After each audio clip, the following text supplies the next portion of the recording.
Who is sick and tired of having their knees hurt all the time, either from playing sports or from arthritis or whatever is going on? In today's video, we're going to show you how to assess your knee, see what's going on, and then how to fix it. So let's get started.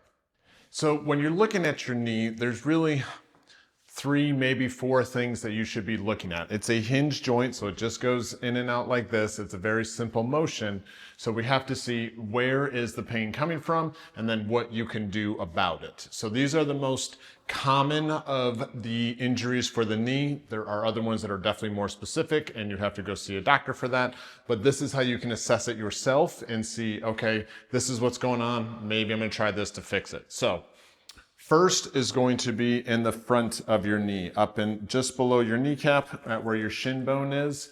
That is your patellar tendon. And what that does is keeps your kneecap in alignment to allow you to bend over and in this way without any issue.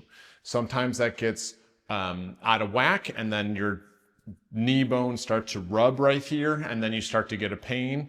So the biggest and easiest thing for you to do on that is to go to any pharmacy, Walgreens, grocery store, Walmart, whatever, get a patellar tendon strap. You can get them on Amazon as well, but they go right around in the front here and they keep your kneecap in alignment. What it means is you're putting a lot of pressure on the front of your feet, whether you're maybe walking or running or things along that nature. The easiest fix for it is to put the strap on to help calm your kneecap and keep it in alignment, and then take longer stride. The longer your stride is, the more you're doing heel pushing through versus toe. So if you're taking small steps jogging this way, you're constantly pounding on that front part of the knee versus a longer stride is going to hit the heel and not the toe first. So look at your stride, look and see if the pain is in front, and if it is, get a patellar tendon strap and then do longer walk or run with a longer stride to help save those knees.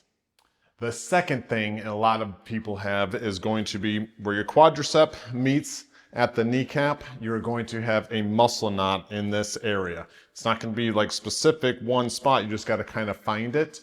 But this, if you have a knee pain coming around this way, most likely you have a muscle knot right in here. So what you want to do is take your thumbs, push in that area and be like, ooh, right there I do feel something and it is noticeable. Push hard and then just let your foot go back and forth, easy going this way. So what you're doing is that active release therapy.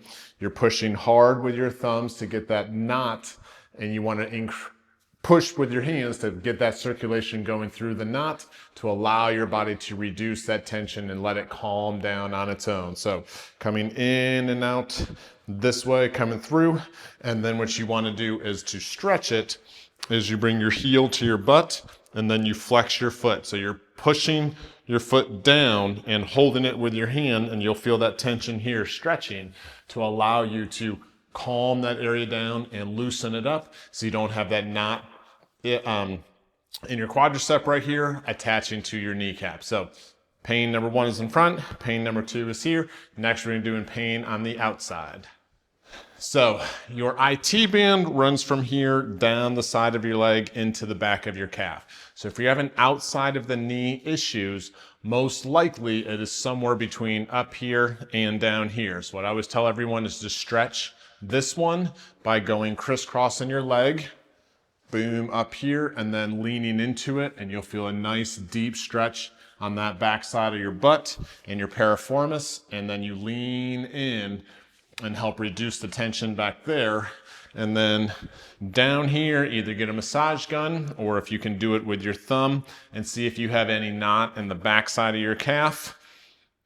You're gonna find that knot, and then you're going to push on it as you go up and down on your toe, releasing that tension down at the bottom. So here and here are main cause as to the outside of your knee pain, and those are the two spots you want to focus on to get it better. So you're going to hold it and go up and down this way for 10 to 15 reps, and then on here you want to hold it and stretch for about 30 to 45 seconds.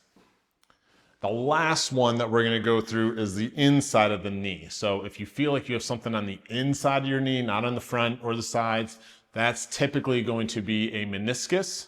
And the easiest way to test that on your own is to use something to hold on to for balance.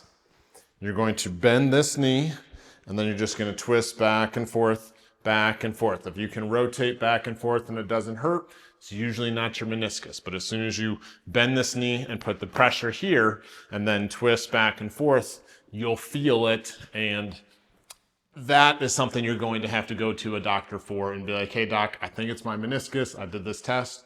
They'll be able to reassure you if you are doing the right thing, if it might have been something else. But that one is the hardest one to really fix on your own. Some people live with a meniscus issue and they're fine. Other people, it gets unbearable pain and they have to go have surgery for it. So that one, you just kind of got to see where your body's at, but definitely do the single leg test, twist back and forth, and see if that helps. So your knees are no joke. You don't want to, be walking around with pain. We have to bend these knees and use these knees every single day just to get up, go to the bathroom, get to work, whatever your day entails. So hopefully these little simple tests will help get you, in the right direction, see how to fix it. By all means, slam that like button and comment below. That way I can help you guys in whatever you have going on and show you the right things to be doing to fix it, and therefore get you back into playing your sports, feeling good, and everything else. So if you guys got questions, let me know. If not, I will see you next time.